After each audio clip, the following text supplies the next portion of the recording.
And of course, the Lib Dems aren't just unreliable on nuclear energy.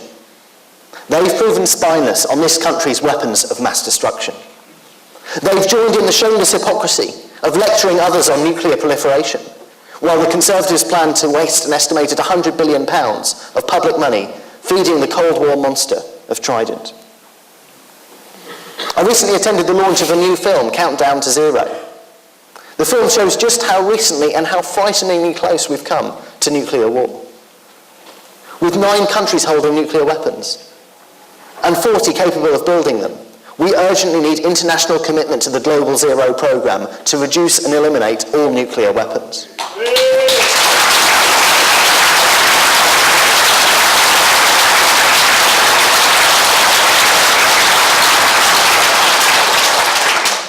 The consequences of a country or terrorist group using a nuclear weapon are too devastating to contemplate. And the $1 trillion spent globally on nuclear weapons each decade is an obscenity, when people are dying of malnutrition, disease and poverty that could be prevented with just a fraction of that money. Our government should follow the lead of South Africa and disarm our nuclear weapons and show by our actions that they have no place in our or any other country.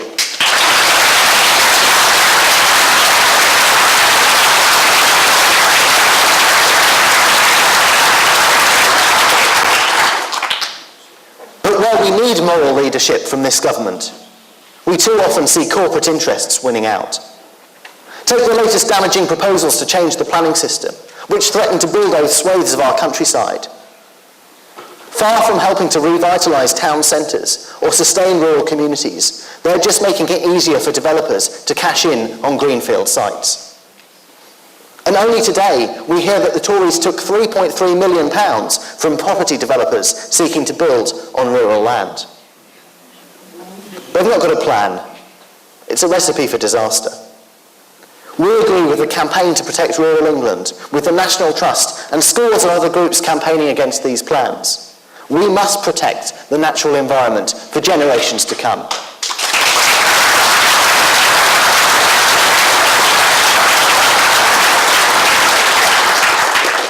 We know that there's strong public support for defending the countryside and the green belt. In July, I visited Brixworth near Northampton, where party members are backing a residents' campaign against a large greenfield development just outside the town. In Hullbridge in Essex, party members strongly opposed Conservative plans to build on the green belt.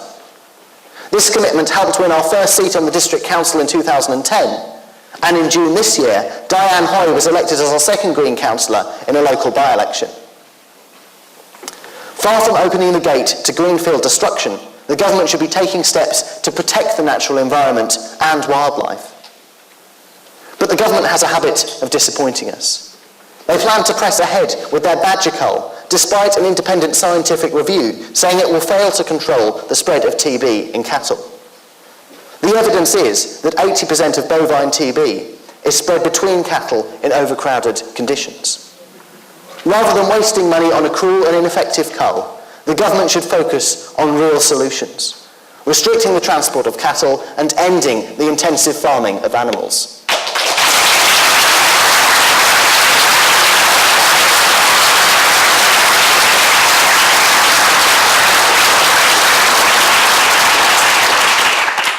But this government has a very weak record on protecting animals.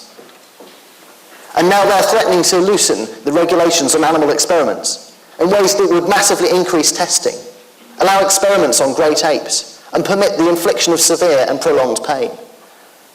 In a civilised society, this approach cannot be right, especially when there are more reliable alternatives to vivisection.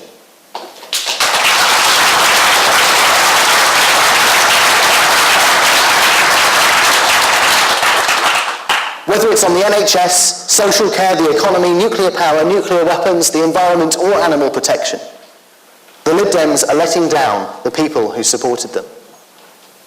With all the broken promises we've seen in recent years from Labour, the Conservatives and the Lib Dems, it's no wonder that so many people are disillusioned with politics.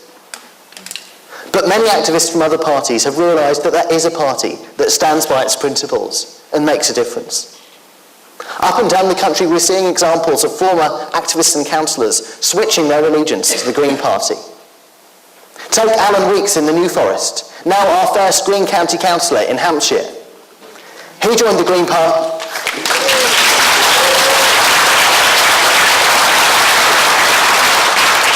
Alan joined the Green Party after the Lib Dems let him down on tuition fees, public services and renewable energy.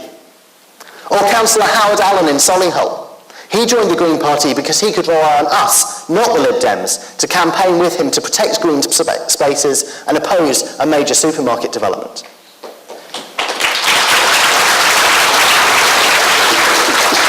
Or Alexis Rowell, who was the sustainability champion in Camden when he was a Lib Dem councillor.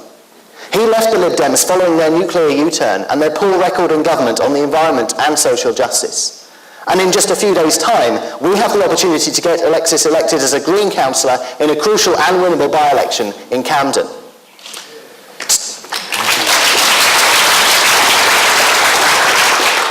To Alan, Howard, Alexis and ex-Lib Dem members across the country, we say welcome to the Green Party.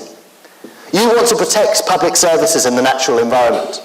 You want to oppose nuclear power and restrain the power of big business. You don't just value your principles, but value sticking with them. Well, you're in the right place, and we won't let you down.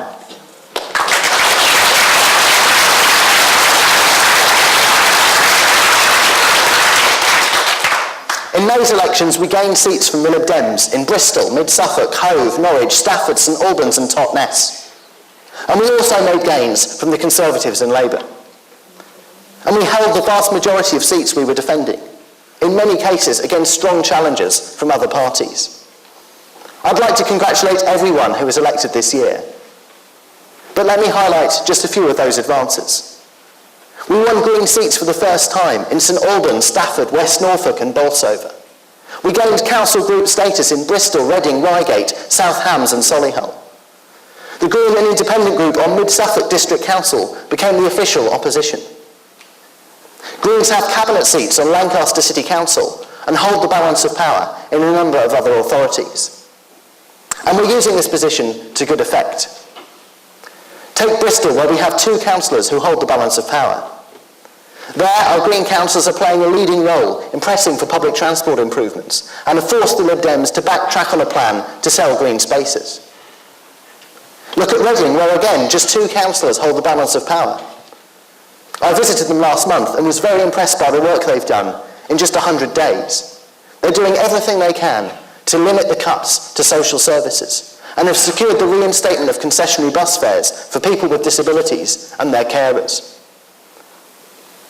Elected Greens make an impact, even in small numbers. But of course it's better when those small groups become big groups.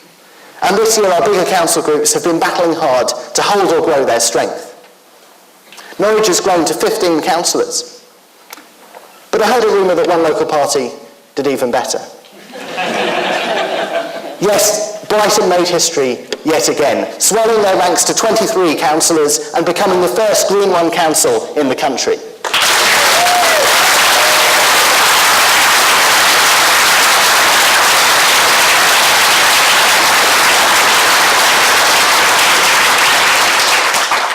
After just 4 months in power, our Green administration in Brighton is having a big impact. Greens are bringing in a living wage for all council workers. They're working with local partners to create apprenticeship opportunities. And they're bringing in radical plans to upgrade pedestrian and cycle routes to promote good road safety, good air quality, and sustainable transport. It's a hard time for local government, but our Green councillors across the country are making us proud. That's why your work is so important. That's why it's crucial that we get more Greens elected in more places. We can show that there are ways to limit the damage of government cuts, ways to protect public services and put in place green policies that will improve quality of life and local economies. For those of you with elections in 2012, I know you'll already be selecting candidates and planning campaigns. It's crucial that you get out there in the target wards to campaign on local issues, visit residents and deliver newsletters. We know that with strong year-round campaigning, Greens make advances across the country, in rural and urban areas alike. And it's not just local council elections next year. We have important elections for the Mayor of London and a vital fight to save our London Assembly seats. In the 11 years that we've held Assembly seats, our Assembly members have been a strong voice for social justice and environmental protection in the capital. They've secured real improvements in road safety, cycle routes and home energy schemes. And of course, Darren Johnson and Jenny Jones were the first politicians to successfully argue for a living wage, a policy now spreading across the country as Green councillors and others follow their example and help people on low incomes make ends meet.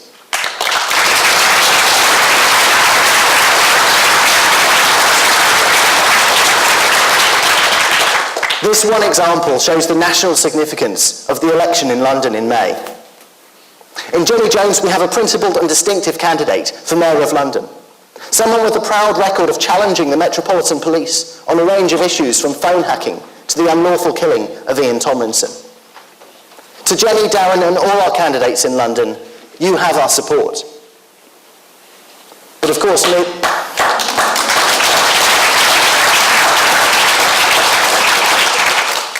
need more than just our moral support. They need practical help from members across London and beyond to secure and increase our influence at City Hall. They need help delivering leaflets and campaigning across the capital from now through till May. In London, you're probably already gearing up to help. But if you're from outside London and don't have elections next year, why not spend a couple of days in London assisting our campaign? Go and find the London Green Party store during conference to offer your help. And don't forget the Camden by-election this Thursday. It's a ward where we already hold one seat. And winning a second would give us a group on Camden Council and boost our London Assembly campaign. If you can visit between now and Thursday, please offer your help to Camden. And if you're there on Wednesday, I'll hopefully see you on the campaign trail. Conference, as ever, it's great to catch up with members from around the country. I've met many new members attending conference for their first time. In fact, our membership has risen by over 1,000 since the last conference in February. And of course, I've spoken to many familiar faces too. It's inspiring to hear your stories, your successes, and your determination to make a difference. We are all working hard across the country to advance the green cause, whether it's on by-election campaigns, community initiatives, or local fights against the cuts. We know that society and the planet need us to fight for a better future. Often these fights are tough and the odds stacked against us, but we know that with determined, skilled campaigning and by pulling together, we can often win against the odds. And it's not easy work. So conference, let's thank everyone who's helped our cause over the last year, whether volunteers or staff, whether local, regional or national level. By working together, we can continue to attract more people to our cause. And that's something we can all do, asking our friends, our family, our colleagues, people we meet on the doorstep to join the party, to help us grow and expand our influence. Friends, this is not an easy time to win local campaigns or influence local councils. But it's a time when our influence is greatly needed. To support the vulnerable, to save the NHS, to create a fairer future and to protect the natural environment. We need strong green voices more than ever before in local communities and council chambers across the country. And with your hard work, persuading more people to join us, we will build a bigger movement for change. And we can and we will make a difference. Thank you.